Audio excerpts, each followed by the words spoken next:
Nous allons maintenant nous intéresser à la façon d'utiliser la vue calendaire dans ZenKit. Alors, ce qu'il faut savoir, c'est qu'en vue calendaire, on va pouvoir afficher soit les publications sur le mois à venir, donc avoir une vue mensuelle, comme c'est le cas ici, soit afficher les publications pour la semaine, pour une semaine donnée, donc avec une vue hebdomadaire. Donc là, je vais cliquer sur semaine et ça va afficher toutes les publications qui sont prévues sur une semaine, ici en l'occurrence la semaine du 4 au 10 mai.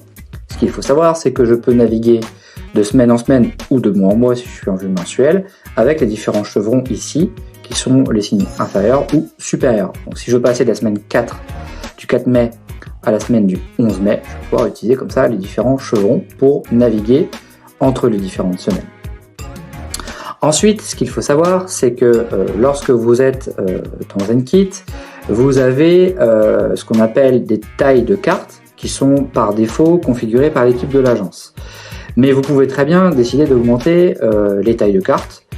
Donc pour cela, vous allez cliquer sur calendrier et dans modifier, vous allez pouvoir augmenter les cartes, la taille des cartes pour afficher plus de données. Par exemple ici, on va avoir les données qui correspondent au champ brief, ou bien réduire la taille des cartes pour n'afficher par exemple que le nom des différentes cartes.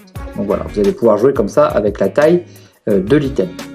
Ensuite, ce qu'il faut savoir, c'est que parfois, dans une carte, on va avoir des images, des publications, des pièces jointes, pardon. Vous allez pouvoir décider d'afficher ou non une image dans la carte. Voilà, donc c'est quelque chose que vous pouvez faire. Nous, à l'agence, on n'utilise pas vraiment parce que ça a tendance à alourdir visuellement le plugin édito, mais c'est une possibilité que vous pouvez réaliser.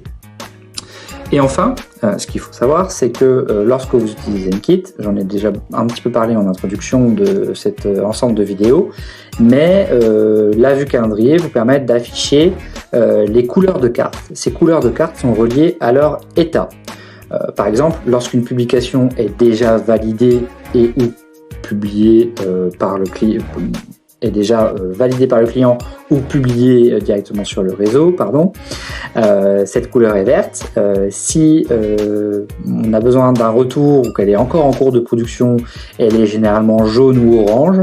Et si la publication est à produire, donc si le travail est réalisé au sein de l'agence, la publication est rouge. Donc voilà ce qu'il faut retenir pour utiliser la vue calendaire, la possibilité de naviguer de semaine en semaine, les différentes tailles de cartes et enfin les couleurs des différentes cartes qui symbolisent finalement l'état d'avancement de la production des contenus.